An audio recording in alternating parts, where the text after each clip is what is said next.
The Battle for Moscow Chapter 4. The Rasputin saw. When Hitler turned the German army towards Russia, Fromm's replacement army held about 450,000 reinforcements, petrol for 3 months and diesel for 1. By the end of August the casualties, which, although only fractional of those suffered by the Red Army, had not been light, totaled 440,000, of which 94,000 had been killed. 1 Only 217,000 reinforcements had been allotted as replacements, but many of these were still on the long march route to the field divisions and had not arrived at their destinations. Halder's proposal that 12 infantry divisions should be broken up to find reinforcements had been vetoed by the Führer, for whom large numbers of divisions in the field always exercised a fascination. Except in the Baltic area, where coastal shipping could be used, the German transport situation over the whole of Russia and the Ukraine was extremely precarious. Since very little Soviet railway rolling stock had been captured, the rail net could not be taken into use. The racking of the system was a slow process. Much of the ancillary equipment of the Soviet State Railway, including the telephone system, had been looted by the local population and by Axis troops. Even when RETRAC'd, the railway had only a limited capacity, since it consisted in places of only a single line and could not operate efficiently until all sidings, turntables, and repair sheds had been converted. The German motor transport organization was overburdened and about 30% short of establishment, and at the end of August the tank formations had been reduced by casualties and breakdown to less than 50% of their proper war strength. There was great difficulty in obtaining new vehicle assemblies to make good the losses caused by long mileages, heat, and dust. 2. The Rasputin saw. These deficiencies, serious though they were quoted in round totals, did not accurately portray the situation on the ground. Shortages in men are borne mainly by the infantry companies of the field divisions, for it is there that most casualties occur. Deficiencies in tanks or vehicles shown on the tally boards in higher headquarters do not reflect the actual tank fighting strength or the numbers of vehicles roadworthy. According to Guderian, Munzel's 6th Panzer Regiment, which had an establishment of about 150 armoured vehicles, was, on September 14, reduced to a fighting strength often tanks. Motorized infantry companies were down to 50 men each, and there was a notable lack of combat training and toughness among the few replacements. There was no winter clothing or technical winter equipment of any type, and Guderian was complaining of an acute shortage of boots, socks, and shirts. 3. The marching infantry fared even worse. 98 Franconian Sudeten Infantry Division, one of those on the long 400-mile march from Kiev to the area west of Moscow, was 3,800 men under strength on 27 September when the first reinforcements began to arrive, and these were so few in number that they were noted as a drop in the ocean. The modern general service wagons with rubber tires and ball-bearing mounted wheels had long since broken up under the strain of the appalling tracks, and had been replaced by locally impressed and apparently indestructible Russian farm pannier carts. Good quality army horses foundered daily through overexertion and lack of fodder, but the scrubby Russian ponies, although too light for heavy draft work, lived on, eating birch twigs and the thatched roofs of houses. Equipment, including ammunition, had to be abandoned for lack of transport to carry it. Gradually the most simple necessities of life disappeared: razor blades, soap, toothpaste, shoe repairing materials, needles and thread. Even in September there was incessant rain and a cold northeast wind, and every night brought with it the scramble for shelter. Squalid and bug-ridden though this usually was, when this could not be found the troops plumbed the very depths of wretchedness. The rain, cold, and lack of rest increased sickness which in normal circumstances would have warranted admission to hospital, but the sick had to march with the column over distances of up to 25 miles a day, since there was no transport to carry them and they could not be left behind in the wild bandit-infested forests. The regulation boots were starting to fall to pieces. All ranks were filthy and bearded, with dirty, rotting and verminous underclothing. Typhus was shortly to follow. 4.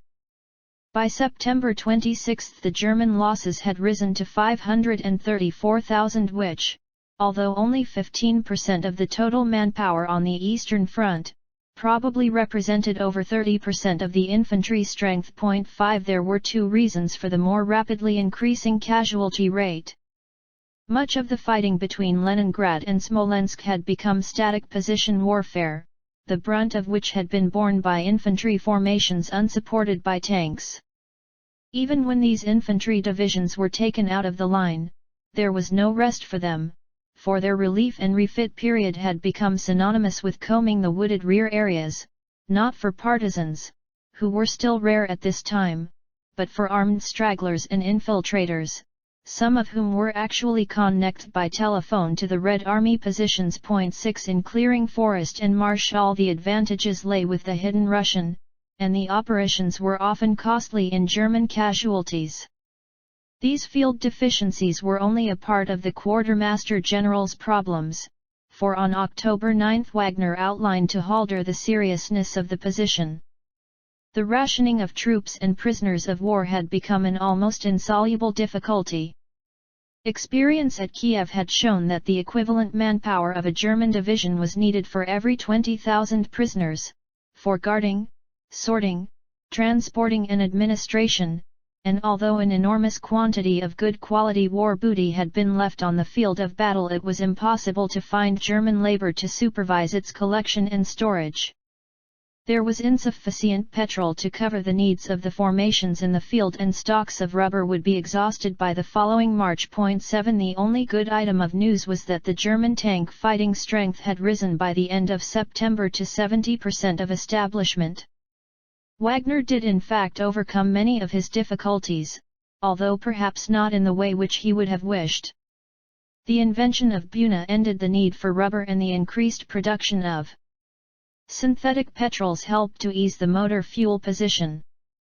But for the most part the fuel situation improved because of Germany's rapidly sinking tank and motor strengths during the winter of 1941, and because many of the vehicles were long immobilized by the weather.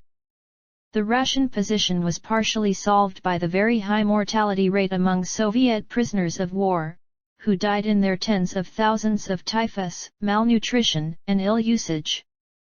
Unlike the Red Army, the German army had no organized booty service and only began to make use of captured equipment at a much later stage of the war. On September 26 von Bock had issued the Army Group Center Directive for the offensive, which was based on the Führer's more recent ideas, since it concentrated entirely on the destruction of the West and the Bryansk fronts and the subsequent advance to the line of the Middle Volga. Moscow was only mentioned as a possible Luftwaffe bombing target.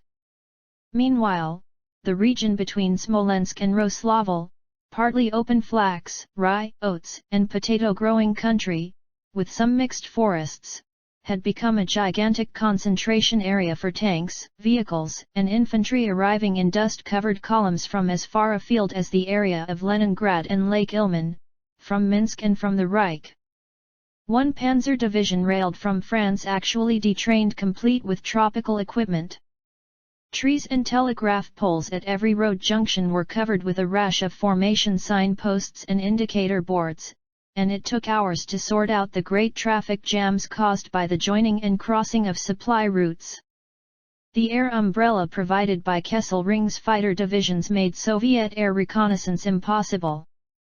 The country to the south of Smolensk in the Bryansk Oblast, bordering on the Ukraine, where Guderian and von Wakes were concentrating, was more heavily wooded than in the Smolensk-Roslavl area. Even here, however, much of the land was open and cultivated. Guderian's 2 Panzer Group on the extreme right consisted of 3 Panzer and 2 Infantry Corps, in all 15.5 divisions, of which 5 were Panzer and 4 motorized infantry. 9. On the morning of September 28, in a heavy ground mist which was to herald a fine sunny autumn day, Guderian attacked along the Army Group Center southern boundary, a boundary which coincided with the junction point at Vorozhba between Eremenko's Bryansk front and Timoshenko's southwest front. Boundaries and junction points were often weak links in the enemy defense, but this occasion proved an exception. Kempf's 48 Panzer Corps, the formation which made the initial thrust, soon found that it had lit upon a hornet's nest, and it was counterattacked in strength and held by Soviet tanks and infantry. The next day Guderian decided to move the axis of his attack a little farther to the north near Glukhov, where he hoped resistance would be lighter. The redeployment of the assaulting formations took time and was disturbing to the state of mind of the attacking troops.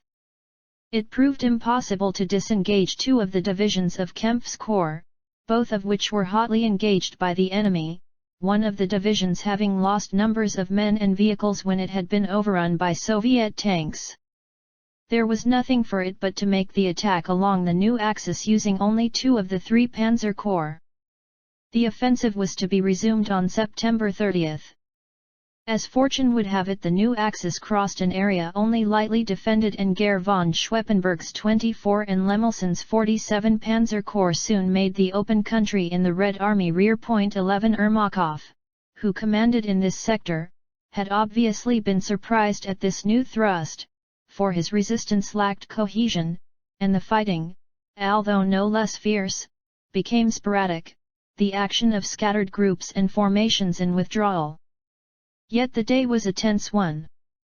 As the German troops poured through the gaps, there were frequently counterattacks by T-34 and KV tanks, which were particularly nerve-wracking to the German infantry, since the 37mm anti-tank gun had become, in their own words, little better than a museum piece. The German infantry corps, protecting the flanks of the panzer breakthrough, were marching hard in the wake of the tanks, great columns of men and horses cloaked with the all-pervading dust, each division stretching out as far as the eye could see, great winding snakes 20 miles long. Enemy dead and dying lay in heaps where they had been caught in the machine gun fire of the German tanks, which by then were many miles ahead. Abandoned equipment was everywhere, including American quarter-ton jeeps, never before seen by German troops. In 2 days the panzer forces advanced 80 miles, German casualties being very light. The fine weather held. The rapid advance continued across the heavily wooded Black Earth steppe to the railroad and industrial center of Orel on the Oka. This city, once, in Tsarist times, a place of exile for revolutionaries, lay well to the east of the Bryansk front and about 130 miles from the German start line. There were reports from 4 Panzer Division of having overrun a women's rifle battalion in the area, and so unexpected was the arrival of 24 Panzer Corps that the people were in the streets, the shops were open and the trams were running. The dismantling of the factories was still in progress, and mountainous heaps of machinery lay awaiting rail movement to the east. The panzer troops fed off the country, but Gere von Schweppenberg was unable to advance up the Mtsensk road towards Tula until fuel had been airlanded at Orel airfield by the Luftwaffe. Meanwhile, Lemelson's 47 Panzer Corps, in accordance with its earlier orders, had turned northwestwards away from the main panzer axis and on October 6, in a coup de main raid, entered Bryansk, the site of Eremenko's front headquarters. The ancient city, founded in the 12th century, stood at the bridge on the high western bank of the Desna, but the new industrial suburbs and railway junction had extended the built-up area far to the east. Although it had a population of only 80,000, it was of considerable importance as a transport center and river port. On Lemelson's arrival, the city was full of Soviet troops and supply installations. 12. Guderian's future success was to become dependent on a number of factors which he himself, had he known of them, would probably have judged as irrelevant, even though his own right flank was involved. In the Ukraine, von Rundstedt had been ordered to march on the Caucasus through Rostov, this movement in a southeasterly direction drawing von Kleist's 1 Panzer Army, together with its flanking 17 and 6 armies, away from the inter-army group boundary between von Rundstedt and von Bock. Guderian himself, commanding the most southerly formation of Army Group Center, had an axis which went northeastwards towards Tula, and so an ever-increasing gap appeared between 2 Panzer Army and von Reichenau's 6th Army in the area of Kursk. Guderian was now plagued by a stream of long and diverse orders which, he rightly sensed, originated not from von Bock but from the German High Command in Rassenburg, these, in Guderian's view, showing a lack of understanding of the position on the ground.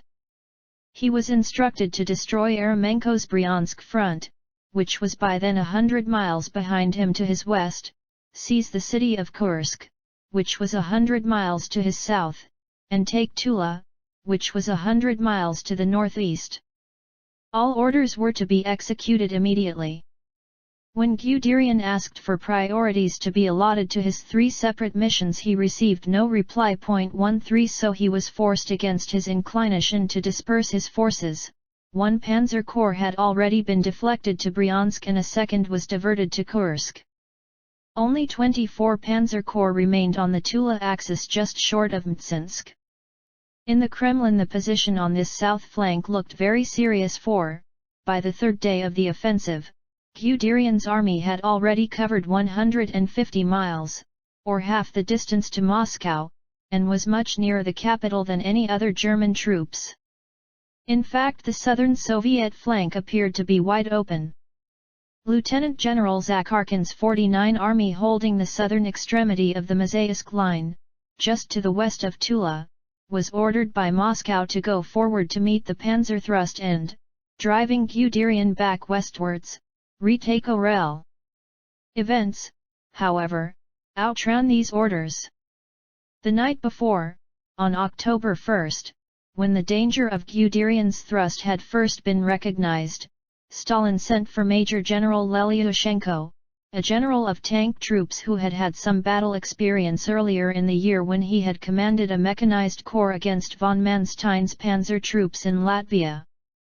Lelyushenko was awaiting a new field command and had already been appointed as commander of one Special Guards Rifle Corps, but since this had not yet been formed he was in fact a commander without troops.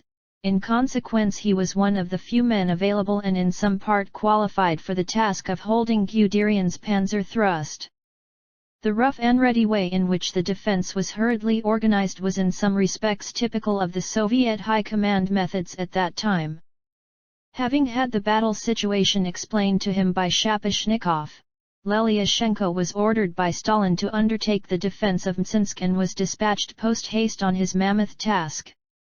A motorcycle regiment, the only available troops in Moscow military district, was sent after him, and thereafter Shapashnikov was to route and redirect to Lelyushenko, by road and rail, formations, units, and detachments. As he passed through the great industrial center of Tula, Lelyushenko, according to his own account, collected all the guns from the artillery school and, as they lacked tractors, had them hitched to Tula municipal buses. 14 The cortege moved off southwestwards. Any units met on the way were directed towards Mtsinsk. Tukov's 1 tank brigade, recently from the Leningrad area, which happened to be on rail flats between Kalinin and Moscow, was ordered on to Mtsinsk railway station by Fedorenko of the main tank directorate of the Soviet High Command. Tukov, who 4 years later was to fight his way into Berlin in command of 1 Guards tank army, unloaded his tanks, mostly KVS and T-34s, and leaving the sidings and stockyards behind him, clattered through the small rural town of Mtsinsk, in peacetime a fruit and meat canning center. Just south of the town, on the night of October 6, Tukov ran headlong into Gare von Schweppenberg's 24 Panzer Corps which, still awaiting fuel, was leaguered up. 15 The Germans were the more surprised, and in the heavy fighting which followed Guderian lost numbers of his tanks and received a temporary but significant check.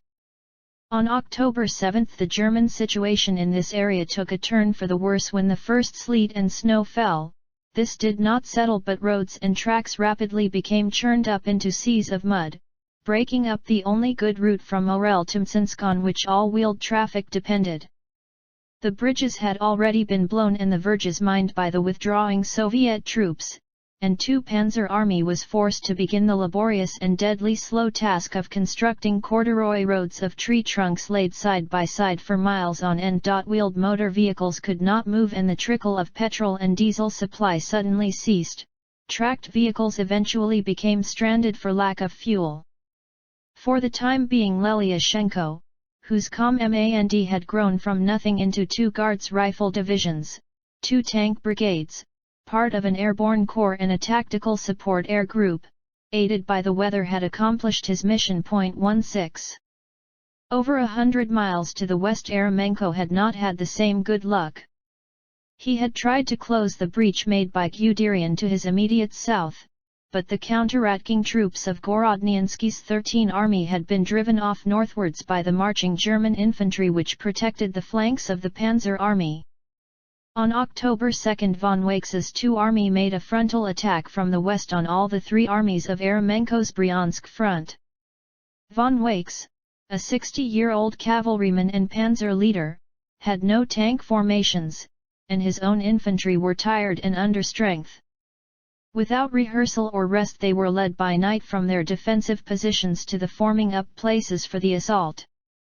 The attack began under cover of darkness, the weather being cool and dry but the cloud low.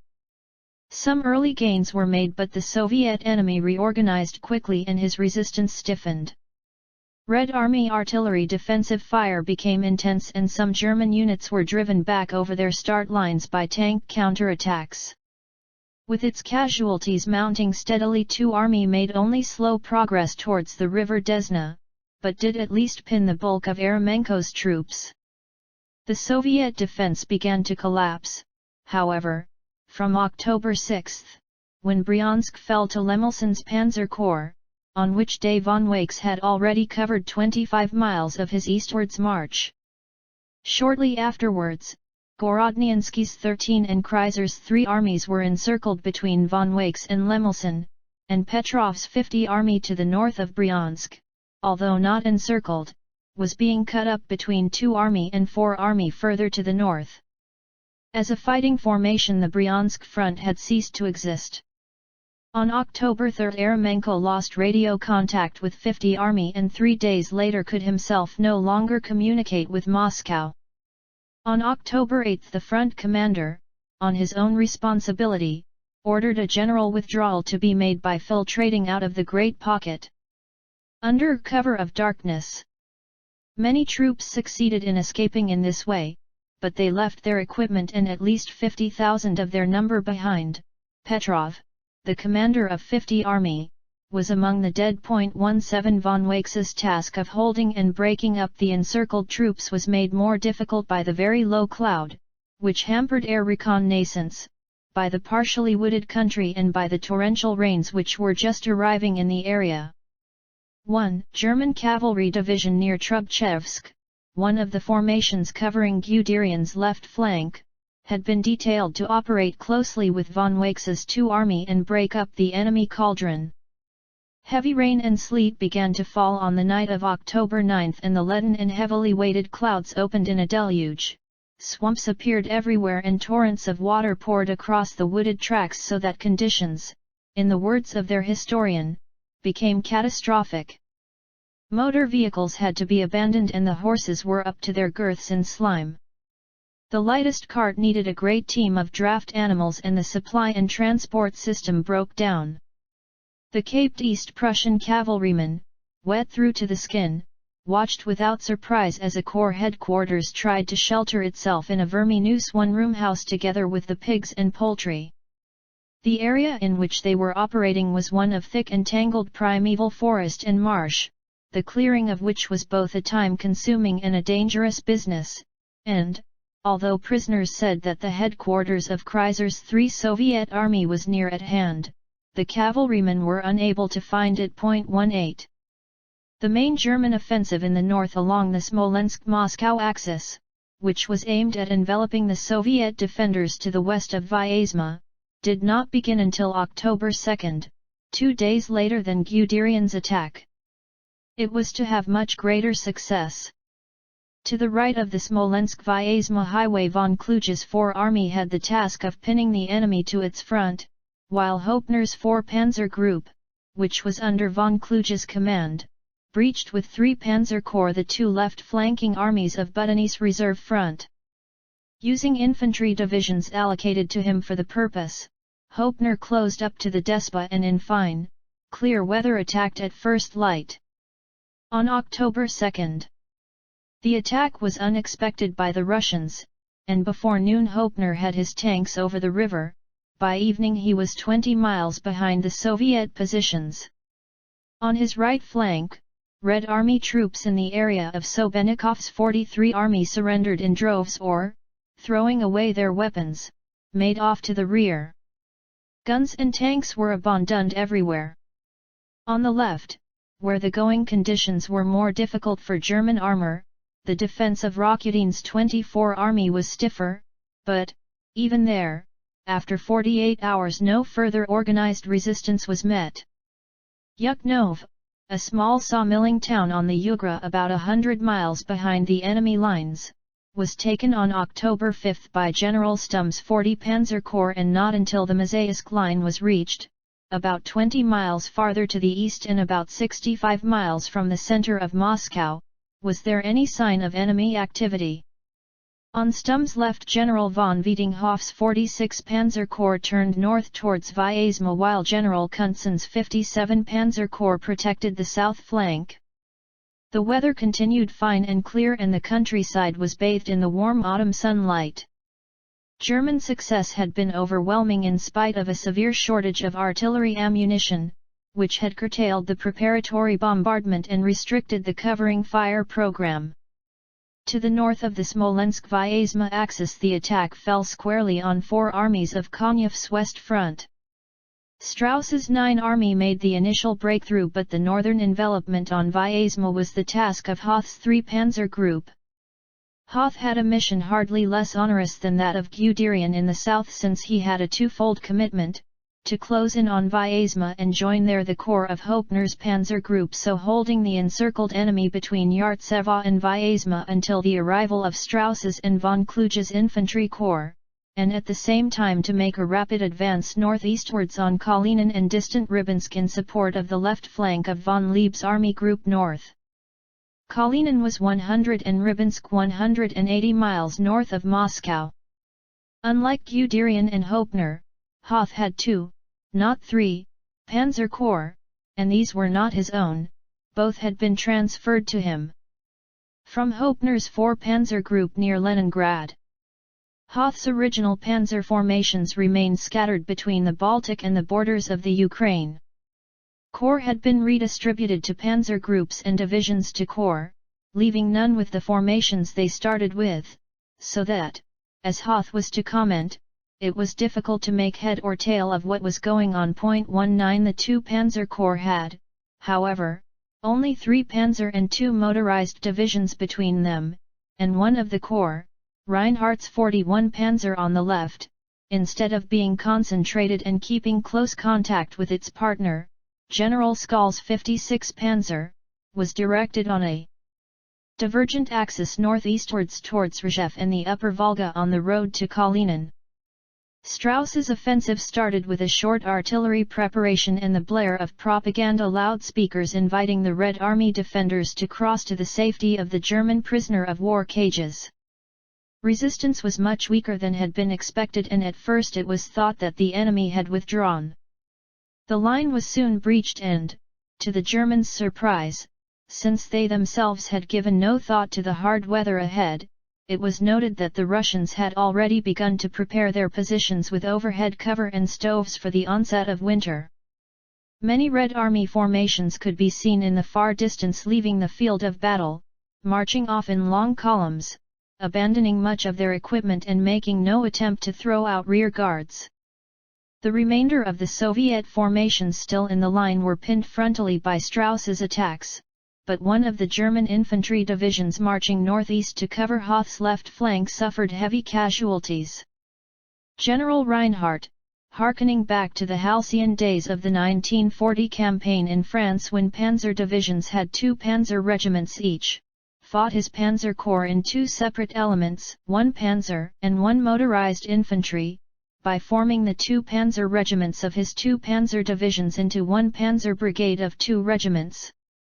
As resistance to the north of Reinhardt's sector, near Bielie, showed signs of stiffening, Hoth directed Reinhardt to move his axis farther to the south to bypass the area and add impetus to Skal's attacks in the early stages of the breakout.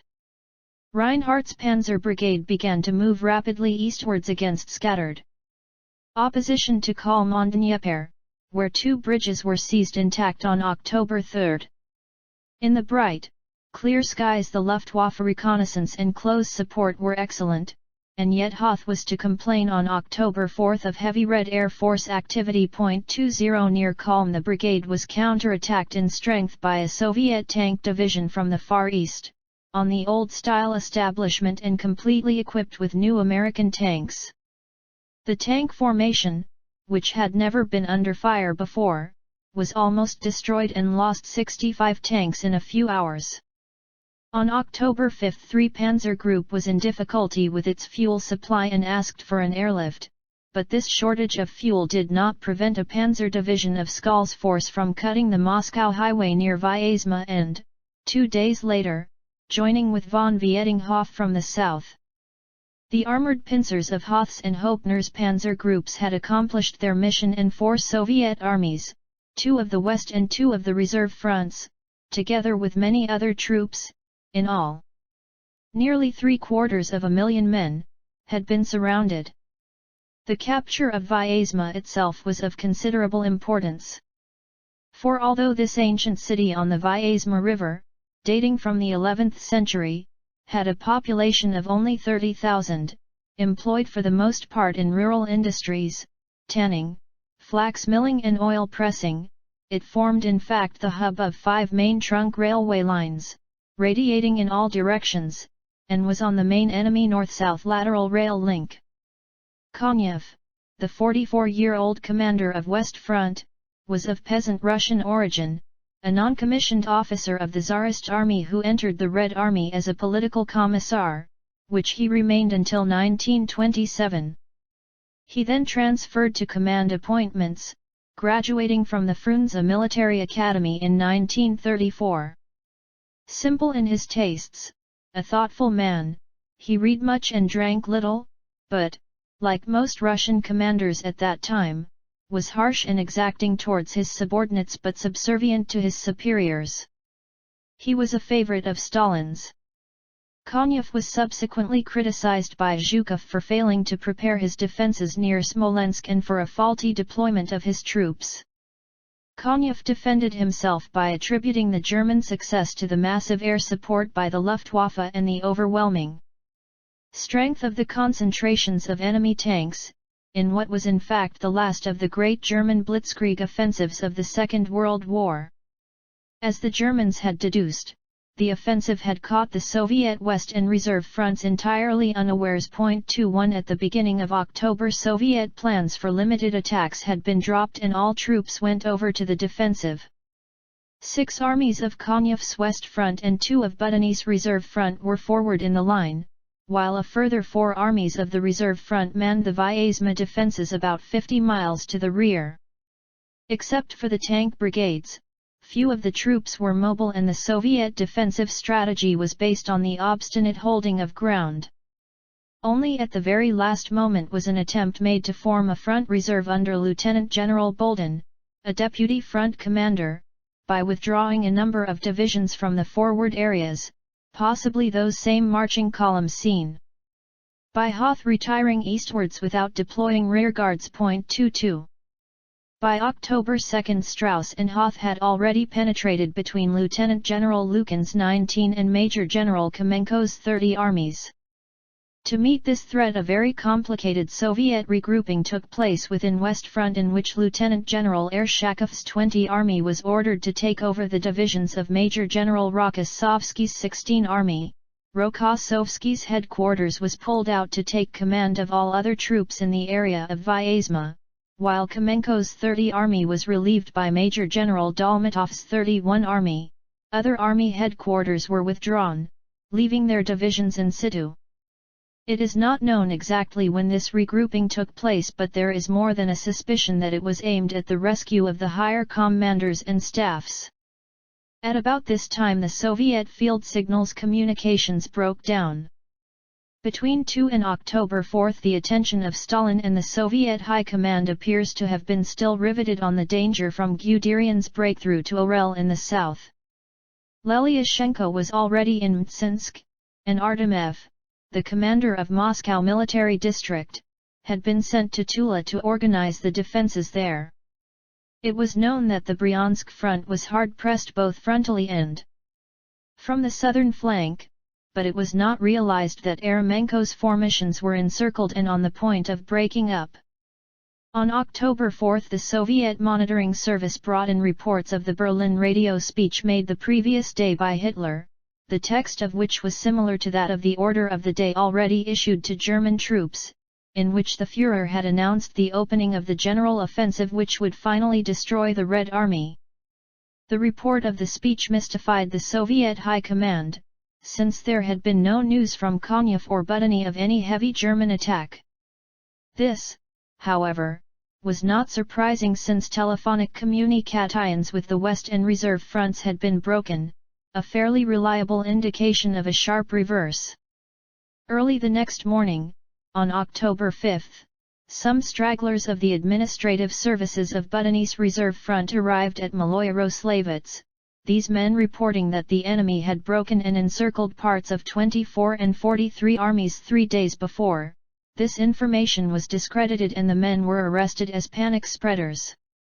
Aircraft of a fighter regiment belonging to Moscow district were, however, sent forward to reconnoiter the battle area.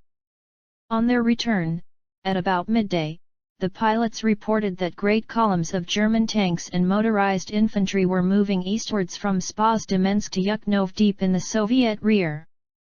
Telegin, the political member of the Military Council of Moscow District, telephoned the information to Shapashnikov, who refused to credit it. A second and then a third fighter reconnaissance flight were sent out to verify the reports before the puzzled and doubting Shapashnikov went to inform Stalin. Within minutes Stalin was back on the telephone to hear in Telegin's own words the latest intelligence. Only then was the situation accepted. 23. Later that day, line communication was temporarily re-established to the reserve front. Budany was missing, but Major General Anisov, the Chief of Staff, reported for the first time that the front was under heavy attack and that the position was very serious. He was told to withdraw to a new line about 20 miles east of Vyazma.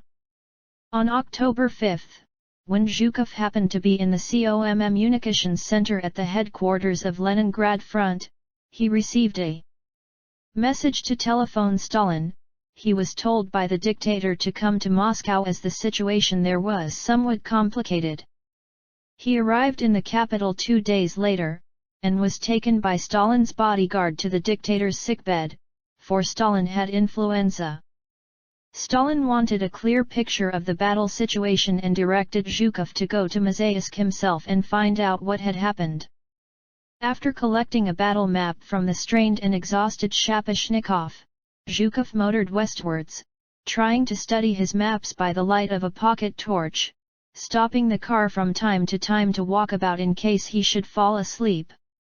He found the headquarters of West Front without much difficulty and was ushered into the military council.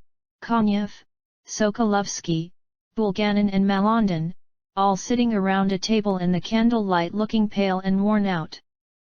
Having heard the battle picture as it was known to them, Zhukov recounted it to Stalin by telephone, and suggested that all available reserves should be sent to thicken up the Mazaysk line, 80 miles west of Moscow.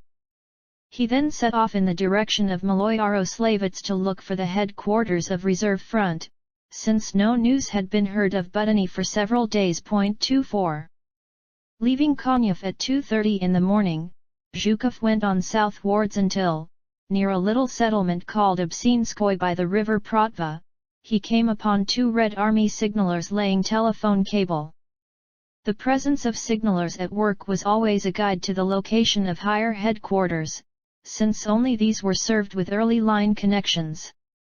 But, when asked for the destination of the cable, the soldier, not recognizing Zhukov, at first replied in the surly and secretive fashion so common to Russian troops that the cable would go where it had been ordered to go. The detachment proved, however, to be part of the reserve front headquarters which had just left the location 2 hours before. Zhukov found the headquarters but not Budany, who was presumed to be somewhere in the area of Sobenikov's 43 Army, the same formation which had taken the brunt of Hopner's attack. Anisov, the chief of staff, and Army Commissar Miklas, detached to the reserve front as Stalin's personal representative and observer, could give no concrete information as to the situation. Budany, they feared, was lost. Zhukov left them poring over their maps, with Miklas making the necessary arrangements to net, rearm, and reform the fleeing stragglers. No man could do it better. A Jew, once a clerk and formerly Stalin's secretary, who had no compunction in advising the dictator to have formation commanders shot, Miklas was feared and disliked by his Red Army colleagues. He would allow no one even to see his signals which he himself laboriously and carefully drafted. So determined was he to keep Red Army commanders at their distance that he declined any social contact, even the drinking of tea with them. 25. Maloy-Yaroslavets, only 60 miles from Moscow, although it had an ancient charter as a city, numbered in 1941 only 10,000 inhabitants and was in fact a provincial railway town set in great fields of cherry orchards. It must have brought back memories to Zhukov, for it was there, 25 years before, that conscript Zhukov had first reported for military service. Their recruit Zhukov, as he was being marched away from the town, had asked a cavalry non-commissioned officer for their destination, to be gruffly told, once more, that they were marching whither they had been ordered to march. Maloy-Yaroslavets was dead, almost completely deserted except for 2 army cars which stood before the central administrative building. Waking the driver of one, Zhukov found that the vehicle belonged to Budany, who was inside the building setting up his maps.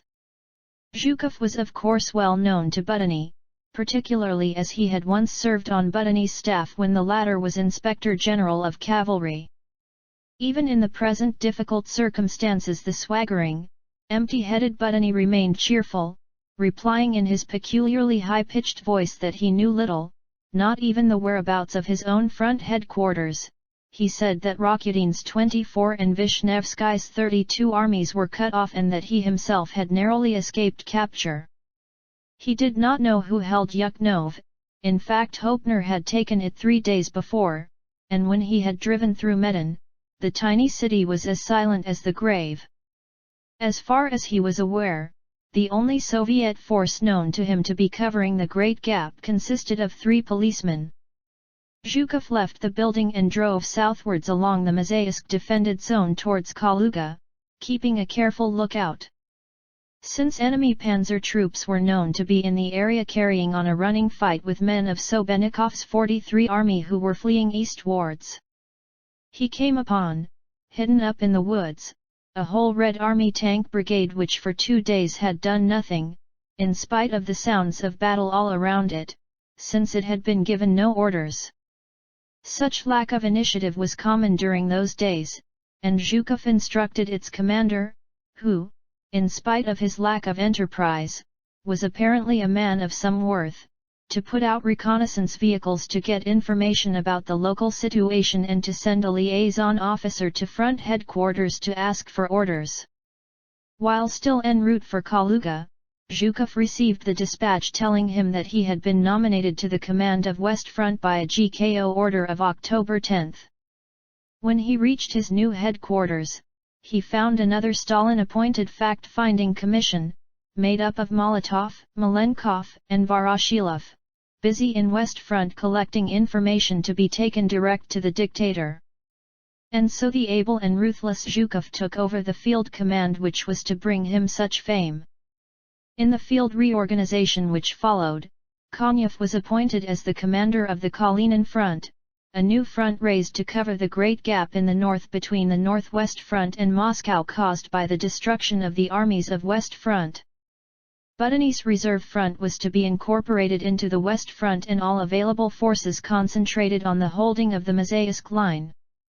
Colonel S.I. Bogdanov, like K, took off later in the war to become famous as a colonel general commanding the tank army which was to take him into Berlin, was given the task of preparing the Mazaysk defenses for the arrival of the new troops. So few of these were available that, at the best, only the main routes eastwards could be covered. There was no hope of extricating the Soviet troops entrapped in the Vyazma pocket. No reserves were available to relieve them, and in any case all troops arriving to the west of Moscow were needed to man and develop the Mazaysk line. It proved impossible to establish even radio contact with Lukin, the senior general inside the cauldron. As soon as the infantry divisions of Strauss's 9 Army and von Kluge's 4 Army arrived in the area west of Vyazma, they began to break up the encircled enemy. Communications and control inside the pocket had broken down and resistance was entirely uncoordinated. The battle lasted hardly a week and ended with the destruction of 45 divisions and the loss of 673,000 prisoners. It is claimed that 1,200 tanks and 4,000 guns were taken inside the pocket. These figures are supported by contemporary German documentary evidence. 26. On October 7 the OKH had issued another directive for the continuation of the offensive, but this merely confirmed what had been said before. 9 Army and 3 Panzer Group were to take no part in the eastwards advance beyond Moscow, but were to continue to strike northwards and northeastwards away from the capital. Far from being concentrated about the decisive point, the German armies were being dissipated over the breadth of Russia. Commenting on the directive, Reinhardt, who had replaced Hoth as commander of 3 Panzer Group, suggested that his axis should be altered to due east towards the city of Klin, but this proposal was rejected by the OKH. Since the good weather held in the north, 3 Panzer Group and 9 Army continued to have some success. 56 Panzer Corps was still engaged in holding the Vyazma cauldron, but on October 8 41 Panzer Corps, under its new commander model, together with 6 Corps of 9 Army, turned northeast. On October 10 the railway town of Sikevka was occupied, although, during the fighting, part of 1 Panzer Division had been surrounded for some time by a Red Army counterattack. Numerous Soviet prisoners were taken and the routes were blocked by mile upon mile of abandoned trucks and guns. An airfield was seized on which raiders were still landing. The Luftwaffe support and cooperation were excellent. Von Richthofen, the commander of 8 Air Corps, himself calling on many of the forward headquarters during the course of the battle in his Fieseler Storch light aircraft.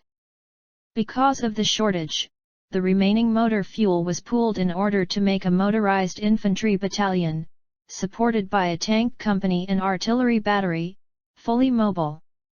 This motorized battalion group was detailed to make the thrust on the great city and industrial area of Kalinin, 50 miles to the north, and it made excellent progress during October 12, the demoralized and panic-stricken Soviet enemy running away, leaving trenches and equipment at the site of the armored personnel carriers. German tanks in the van nosed and pushed aside into the ditches the abandoned vehicles and guns which blocked the roads. Friend and foe rushed headlong through the dusk towards Kalinin, which, after dark, could be clearly pinpointed a few miles to the north by the beams of its searchlights. The small German forces' advance into Kalinin was delayed until the following morning. Meanwhile, Ju-52 transport aircraft brought urgently needed fuel supplies into a nearby airfield. On the morning of October 13 the German infantry made towards the great railway bridge over the Volga just outside Kalinin. As they neared it, the Red Army Guard and demolition party took to their heels. Tanks and personnel carriers then crossed over the Volga and successfully established a bridgehead to the north of the river. Kalinin, named in 1931 after the Tiflis locksmith who, at the start of the war, was the figurehead president of the Soviet Union, stood on the site of the ancient city and powerful principality of Tver, once a rival to Moscow, gaining much of its revenue in olden days by controlling the land porterage of Caspian and Baltic merchandise between the upper Volga and the river Volkhov. Originally founded on a 12th-century fortress, it was burned down and rebuilt in the 18th century with wide and straight boulevards and streets crossing each other at right angles in a gridiron pattern. In 1941 it remained the major river port on the upper Volga, the capital of the oblast, and a great industrial city with a population of nearly 250,000. It was unprepared for defense, and the handful of German motorized troops, sweeping through the broad avenues, captured it in a day. The distance from Vyazma to Kalinin was the same as that from Vyazma to Moscow. Model was then ordered to prepare a further advance northwards from Kalinin, and Skal's 56 Panzer Corps, still delayed in the area of Vyazma by mopping up operations and the shortage of fuel, was to join him as soon as it could move. By then, however, the weather had broken over much of the area and it continued to rain incessantly for days on end. Slowly the German offensive came to rest in the mud. Infantry, advancing at a snail's pace, began to overtake the stranded panzer and motorized formations. 27. In the south, Guderian had hardly advanced a step since October 7. On the far right flank of 2 Panzer Army, Kempf's 48 Panzer Corps, without a drop of vehicle fuel, lay in the mud to the south of Orel on its eastward route to Livny. The vehicles on which it depended for supply, for the most part two-wheeled drive civilian wagons, were sunk up to their axles on the waterlogged roads. Gere von Schweppenberg's 24 Panzer Corps, even when it had pooled all its fuel reserves, still could not take Mtsinsk. The supply and transport position in the rear of 2 Panzer Army was made the more precarious by the hordes of Red Army soldiery moving eastwards, stragglers from the Bryansk and West fronts, and by the formed units and part formations which attempted to fight their way out towards the Mazaysk line and freedom. There was confusion everywhere. The woods were places to avoid, but many a pitched and bloody battle was forced on the slowly advancing German infantry who, goaded forward by the higher command, were at this time anxious to bypass resistance. At night the roar of engines and the clatter of Soviet tank tracks showed that the enemy at least still had fuel. The rapidly sinking German vehicle strength due to the severe going conditions, breakdown, lack of fuel and enemy action, robbed German formations of their mobility so that they became strung out over hundreds of miles and almost inextricably mixed with each other. The whole area from Trubchevsk to Bryansk was a rapidly changing battlefield with fierce independent engagements being fought back to a depth of 150 miles. In the middle of this chaos 3 heavy Soviet bombers put down on an airfield occupied by 29 Motorized Infantry Division having come to pick up Eremenko and the staff of the Bryansk front. Although Hitler was demanding movement northeast on the great industrial city of Tula, he was still obsessed with the gap on the right between army groups south and center. As Kempf's 48 Panzer Corps could not move towards Elitz and Voronezh, von Vietinghoff's 47 Panzer Corps was sent over from Guderian's left flank to the right, to join it. This transfer took time and much effort, and it was obvious that, if one Panzer Corps could not be maintained with fuel in that sector, 2 were hardly likely to fare better. Von Weichsel's 2 Army was directed to join the 2 Panzer Corps after it had completed the liquidation of the encircled troops near Bryansk. 48 Panzer Corps was eventually transferred to von Weichsel's command. Meanwhile Guderian, by then reduced to 2 Panzer Corps, still sat on the Tula road just outside Mtsinsk, having established his own command post with Gere von Schweppenberg's 24 Panzer Corps. Finally, after 2 days of heavy fighting in the extensive minefields, Mtsensk was taken on October 24 at the cost of considerable casualties in tanks. The slow advance by 24 Panzer Corps was then resumed towards Tula, mile upon mile of log corduroy road still being laid down behind it. Yet at this stage Hitler had begun to lose interest in Tula and was giving serious consideration to abandoning the northeast axis in favor of a new one from Mtsensk to Voronezh, which was about 150 miles to the south, and he was only deterred from doing so by the absence of roads in that direction. Guderian had reduced 24 Panzer Corps to the size of a panzer brigade by discarding all vehicles which could not be fueled. This brigade, under Eberbach, the regimental colonel, struggled on against mud and mines but comparatively light enemy resistance, arriving on October 28 at a point a few miles to the south of Tula. It had taken 4 days to cover 50 miles, remarkably fast going even for tracked vehicles considering the state of the ground. There Guderian was to learn of Hitler's latest instructions for fast-moving units to secure the Oka bridges east of Serpukhov 28. These bridges lay yet another 60 miles to the north. An attack into Tula in an attempt to seize the city by a coup de main, in the same way that Kalinin had been taken by Model, failed in the face of the determined resistance of a reformed 50 Army under Major General Ermakov.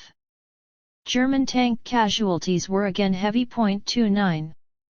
At Gare von Schweppenberg's urging, all attempts at further movement were broken off until the frosts should set in, since it was possible to gain ground only very slowly and that at a great cost in wear and tear on vehicles and equipment.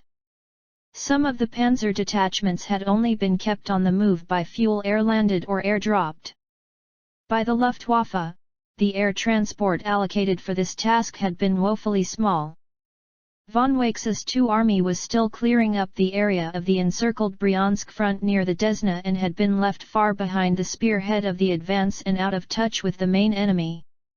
In the second week in October, the clearing operations having been completed, its 3 infantry corps began their long march eastwards through the streaming rain and mud.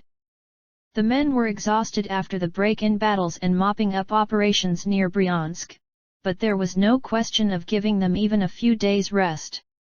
Pursuit eastwards was the order of the day. Tired and verminous and soaked to the skin, boots and socks never dry, the infantry trudged slowly southeast from Bryansk along the Orel highway.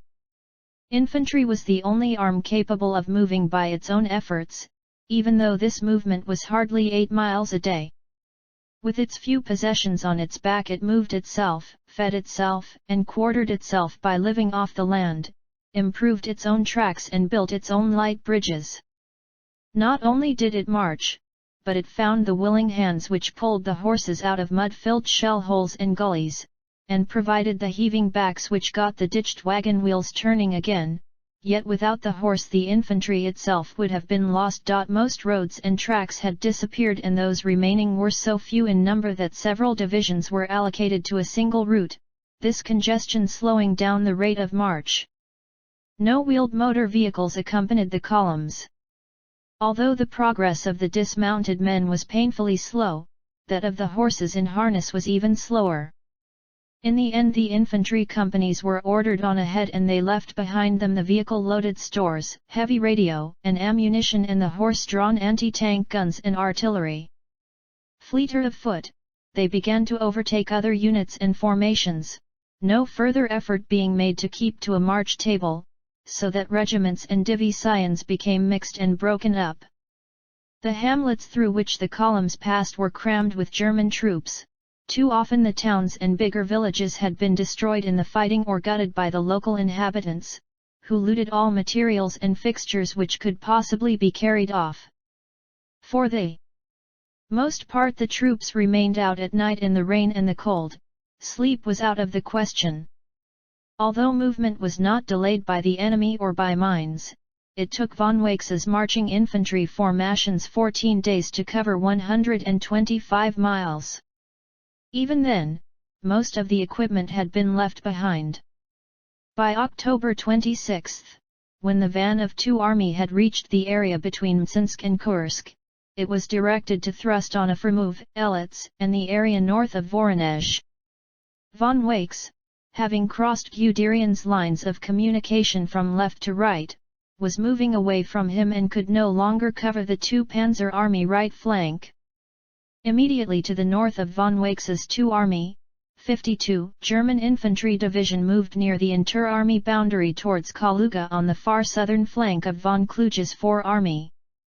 The formation had started from Sukhaniki, leaving the forest belt behind it, when, on October 13, the rains began in earnest. The General Service Army carts were ditched because they were slung too low, and Russian farm vehicles were seized from the fields. The loads which could not be carried forward were abandoned and the remaining horses pooled in order to provide spare teams.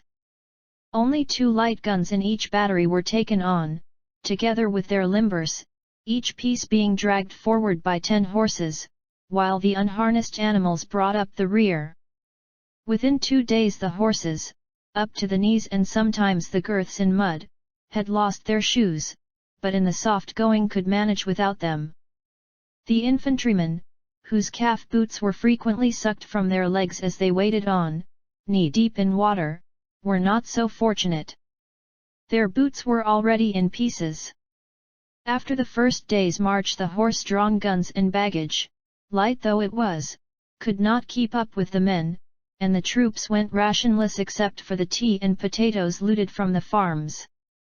No longer could they rely on the support of the gun and mortar in clearing up enemy resistance. 30 Unwittingly, they longed for the coming of the front and the winter.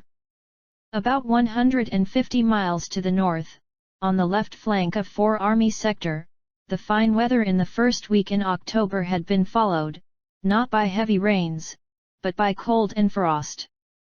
Some snow, the first of the year, fell. On October 7, part of von Kluge's troops, together with Kunzen's 57 Panzer Corps of Hoepner's 4 Panzer Group, started to close up towards the Mazeisk line, preparatory to breaching it. Medan, a small rural city in dairy farming country, had been taken on October 11. Except on the frozen and slippery slopes, hard and cold weather made all movement relatively easy. From the night of October 7 new Soviet formations were observed by Luftwaffe reconnaissance, moving westwards down the Mazeisk highway to the new defense line only 15 miles east of Medan. This Mazeisk defensive zone was truly formidable, having been organized in some depth both in front of, and behind, the system of great anti-tank ditches. Great skills and ingenuity had been shown in camouflaging minefields, obstacles, and defenses. Pillboxes and tank turrets mounted in concrete were concealed by sheds, farm carts, and piles of logs. The positions were well wired and in places provided with electrically detonated flamethrowers. Kunzen's 57 Panzer Corps was hurrying its preparations to breach the line while the cold weather lasted, when suddenly, on October 13, it was violently counterattacked by the Soviet 43 Army from the area of Borovsk, tanks and artillery being used in strength. The infantry 37 mm anti-tank guns were rolled flat by the oncoming KV and T-34 tanks, and the position was only restored by Luftwaffe intervention, by the Stuka dive bombers and by the 88 mm flak guns. 2 days later 19 Panzer and 3 motorized divisions themselves went over to the attack. For the first few hours Soviet resistance was desperate, but the defensive zone was breached, not by the firepower or tanks but by dismounted infantry infiltrating through into the depth of the positions. When the defenders came under attack from the rear they lost their heads and fled and, in doing so, suffered heavy casualties. German tanks with infantry mounted on them emerged from the main defences and rolled rapidly eastwards, covering 40 miles by nightfall. Maloy Yaroslavets and Borovsk and the bridge over the river Protva were taken.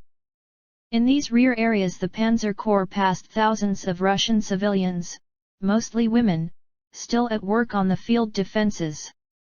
The next day, on October 17, 43 Soviet Army, commanded by Major General Golubev, a survivor of the Białystok salient, who was A giant of a man with a forceful personality but limited intelligence, counterattacked once more, this time on Borovsk. But the attack was less successful than that of a few days before, being uncoordinated and lacking fire support. It eventually broke down under the weight of German artillery fire and air attack. The mobile element of 57 Panzer Corps, still consisting of a panzer and a motorized division, resumed its advance towards the river Nara only 45 miles southwest of Moscow. But on October 20 the hard cold spell of weather gave way to thaw, the quickly melting layer of snow became deep slush, and movement slowly came to a halt. In spite of the open flanks and poor going, 57 Panzer Corps reached the Nara on October 24 and won a bridgehead on the further bank near Narofominsk. There it was joined by 15, 98, and 258 infantry divisions. The enemy at first met in this sector was of low morale. Many line crossers came into the German positions each day. Abandoned enemy equipment was plentiful and Soviet anti-tank guns were turned round to protect the position. On October 25 the Soviet enemy counterattacked once more and overran a great store of spirits and alcohol. From that time onwards many of their number ceased to take any further interest in the fighting. Nearly 2,000 prisoners, many of them drunk or insensible, were rounded up on October 28. For the time being there could be no further German movement forward of the Nara as the supply position of von Kluge's 4th Army, like that of its neighbors, was rapidly deteriorating. An attempt by the army engineers to take into use the Soviet railway, as yet unconverted to Central European gauge, using horses to tow goods trucks, was of very little help. The Rasputisa had reached its zenith. On von Kluge's left the main Moscow highway had become a closely packed graveyard for Russian vehicles and could not be used until the debris had been cleared. There was no fuel and no rations. 292 Infantry Division reported that a team of 16 horses was unable to move a single howitzer of the divisional artillery. 31 The air stank of the putrefying carcasses of dead horses. Motor vehicles could only move about a mile a day unless they were tracked, and a supply transport column took 6 weeks to cover 120 miles. When the Moscow highway was eventually taken back into use, its surface soon began to break up, becoming so unroadworthy that between Gzhatsk and Mazaysk over 2,000 German motor lorries stood for a week, unable to move forwards or backwards. Whole infantry divisions were allocated to traffic control, road repair, and road clearing, rescuing vehicles and getting them on the move again. Even when the railway gauge conversion was completed between Roslavl and Gzhatsk at the end of October, the capacity of the line was still low. Even so, there was not enough road transport to clear the supplies as they arrived at the railhead. 33 Infantry Division to the north of the motorway was on the right flank of 5 Corps, which was itself the right-hand corps of 9 Army. The rain and thaw on October 19 had brought this division to a standstill. The infantry companies, although down to a strength of little more than 30 men each, trudged on to the east through knee-deep mud. Motor vehicles, wireless stations, heavy artillery, and baggage were left behind between Klushino and Sareta. Some light guns were kept on the move, each piece and limber being dragged laboriously forward by no fewer than 24 horses. Surgeons with the field surgical teams were loaded into pannier carts and sent forward with the infantry, and an effort was made to bridge the 30-mile supply gap between the forward troops and the new railhead about to open at Gzhatsk, using pack animals and carts. On October 20 the infantry were over the river Ruza against the lightest of resistance, that of Rokossovsky's 16th Army, the enemy being short of field guns but not of mortar and medium artillery ammunition. Between 24 and October 26 it appeared as if the whole Soviet defense was about to disintegrate, and the ancient little fortress town of Volokholamsk was taken the next day. 4 days later 35 Infantry Division, although it had just been reduced from 3 to 2 infantry regiments and was so very much under strength, had taken 1,800 prisoners and covered 16 miles of the most difficult waterlogged country in 5 days. No further progress could be made until guns, ammunition, and supplies could be brought up, and on October 31 a fortnight's pause was ordered. 32.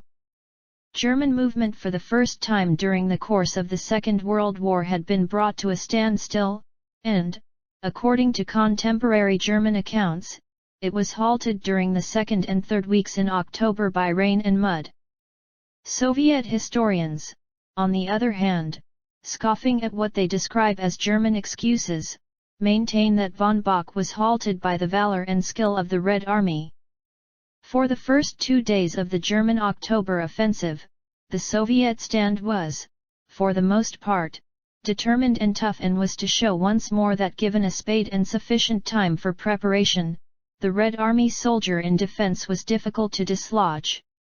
But the Bryansk and West fronts had been surprised, and, once the defenses had been penetrated, the Soviet resistance rapidly collapsed. It was to stiffen again on the Nara and outside Tula. There is, in fact, little doubt that the German advance, which at first promised to be as rapid and spectacular as any of those of the late summer, abruptly petered out because of the weather and state of the ground. In the first fortnight of the Typhoon offensive, Army Group Center destroyed at least 700,000 of the Soviet defenders at little cost to itself, and with another 3 weeks of dry and clear weather would have been in Moscow. No Russian could have stopped it. German successes up to this time over the Polish, French, British, and Soviet armies had been brought about by the much superior mobility and firepower made possible by the massing of tanks and constant rations of tactical air forces, by good communications and by bold leadership. The key, however, was mobility. Once this mobility was removed, firepower was also lost, and the German concept of blitzkrieg operations foundered. The almost unbelievably disruptive Rasputin saw in Russia halted the wheels and destroyed the horses. When the wheels stopped, the tracks came to rest. The low cloud and poor visibility made difficult any form of sustained air offensive, or air transport support. In any case, there was a shortage of all types of aircraft. Only the German infantry could get forward, and this without ammunition, equipment, food, clothing, warmth, shelter, and medical care. Suddenly, almost overnight, the Germans were to depend for success in their thrust on Moscow on the efforts of a number of unsupported, tired, and understrength spearhead infantry battalions, while the rest of the great Wehrmacht fighting machine, the German army and Luftwaffe, immobilized and grounded, stood powerless and idle.